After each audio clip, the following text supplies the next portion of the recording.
வணக்கம் மக்களே.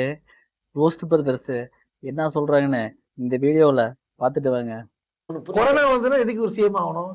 இதே கொரோனா காலகட்டத்துல நீங்க மக்களுக்காக இறங்கி போயிட்டு அவ்வளவு பேர் செத்து இறந்து போனாங்க. அவ்வளவு பேர் சாப்பாடு தண்ணி இல்லாம கஷ்டப்பட்டுட்டு இருந்தா அந்த டைம்ல நீங்க இறங்கி சேவைக்கு மேல சேவையை செஞ்சுட்டு டயர்ட் ஆயிட்டு இந்த அரசியல் கட்சிகள் எதுவுமே சரியில்லை, என் மக்கள் இவ்வளவு கஷ்டப்படுறாங்க, ஆனா அரசியல் கட்சிகள் சரியில்லை, நான் வரேன்டா அரசியலுக்கு அப்ப சொல்லியிருந்தா ஒரு நியாயம் இருக்கு, தர்மம் இருக்கு. லாஜிக்கலி நான் கிழிச்சிருப்ப.